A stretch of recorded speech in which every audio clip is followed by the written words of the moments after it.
guys, it's Katie. Today's video is going to be how I film and edit my YouTube videos. This is such a requested video, so let's just jump right into it.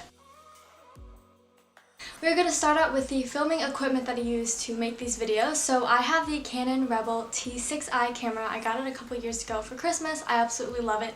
It came with two different lenses, the 18 to 55mm lens and then a zoom lens, which I can't remember the name, but I use the zoom lens mainly for photography and then this lens for filming. I also have a tripod I use to film videos because it decreases the shakiness of them. This tripod was from Best Buy and it was around $20 to $30. Lighting is very important when filming YouTube videos, so I try to use natural lighting as much as possible and film in the afternoon. I also have a couple of different SD cards just because you never know when you're going to run out of storage, and having backup is always a good idea. So I have two 64GB ones and one 8GB one. Once I have all my footage filmed, I plug my SD card into my MacBook and start importing the raw footage into iMovie. Today we're going to be editing my self-care routine, and it's currently 30 minutes long, which is way too long for a YouTube video. You want to try to keep it between 8 and 15 minutes long. I usually try to stick to 10 or 11. So we are going to first trim all of the clips. To import the raw footage, I just drag it from my SD folder to iMovie. Then I need to trim the clips to how I want them. So my video is 30 minutes and that's too long, so I'm cutting any places where I'm talking and messed up, awkward silences, or long montages that are not necessary. On my laptop, I use the shortcut Command B to quickly split the clips. If you look at the sound waves at the bottom of the clips, you can often speed up the process of where you begin and end by splitting where the sound waves are less. Also, in long clips where I'm not talking, I will sometimes increase the speed to 2 times or 3 times. And then after all of the basic edits are done, my video is now a little over 11 minutes, which is exactly what I wanted. Once all of your footage is edited down to what you like, the next step is to add music. In order to not get copyrighted on your videos, you want to use non-copyrighted music. So the best place to go is YouTube Audio Library because this is music that YouTube provides you to use, so you will for sure not get copyrighted. In YouTube, I search YouTube Audio Library and click on the first account that pops up. I spend a lot of time here finding appropriate songs for each video. Once I find the one that I want, it's important to include the credits to the owner in your description box. So once I have all of the songs downloaded, then I put them into my video and adjust the sounds by splitting the sound bar. If the clips are more of a montage, I keep the sound at 100% or a little higher, and if there's a part where I'm speaking, I turn the volume down to about 4 to 5%, so it acts just like background noise. The next step is doing overlays, so we're going to start out with my social media bar overlay. I created this in PowerPoint and it was super easy. I put this in every single one of my videos just to promote my other social media. I made this overlay a while ago when I found out how to do this from another video, so I actually made it in PowerPoint so I can animate the icons. I will link a video down below so you guys can see how, but since it's already made, all I need to do is import it and cut what I need from my video clip and put it on green screen so it appears at the bottom of my video. Now that that quick step is done, we are going to be creating our own overlays using this free program called Canva. This is my go-to design program and it's super easy, so I'm going to show you how it works. Going into Canva, I pick the YouTube thumbnail size design and make the background green.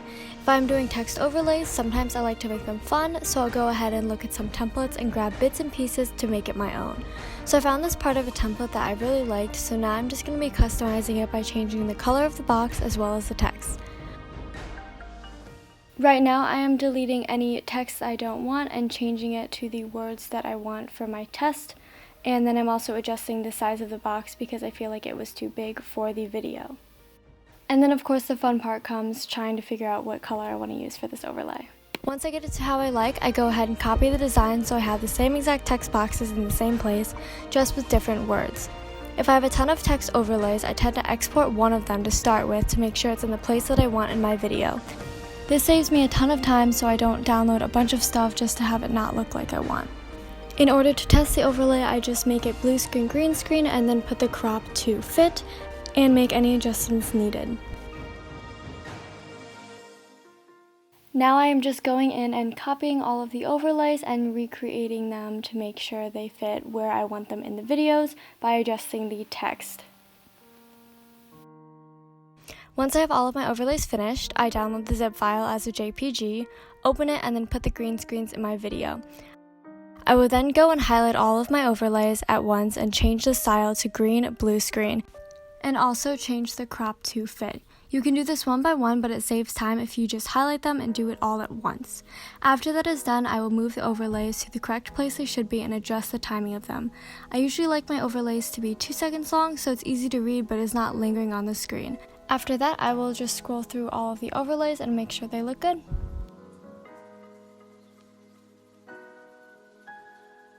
The final step in editing your video is color correcting, and this is very important. Like I said, lighting is important and you can fix a lot of lighting when you're color correcting. So if your video is too dark, you want to make it brighter. If your video is too bright, you want to make it darker. I also like to have my videos more of a cooler tone, so I tend to go towards the blue side of temperature rather than the yellow side. And we are going to get into that right now. If I have a clip that is too dark, I will go to the art palette icon and increase the exposure a little bit as well as decrease the contrast. One thing that I have learned about color correcting in iMovie is you really just have to play with it. Each clip is not going to be the same in terms of lighting, so you just want to make sure that you're adjusting it based on what you need and make sure that the picture is clear. So sometimes you might accidentally make it too bright, so you just turn the brightness down. I also like to review the clip many times at many different angles to make sure the entire part of the clip is exactly how I want it to be. If I feel like the video is too yellow, I will adjust the temperature to be more blue or a cooler tone. Once I have what I like, there's this cool thing called match color. You can click on the clip you want to edit and go to the half colored circle icon and click match color.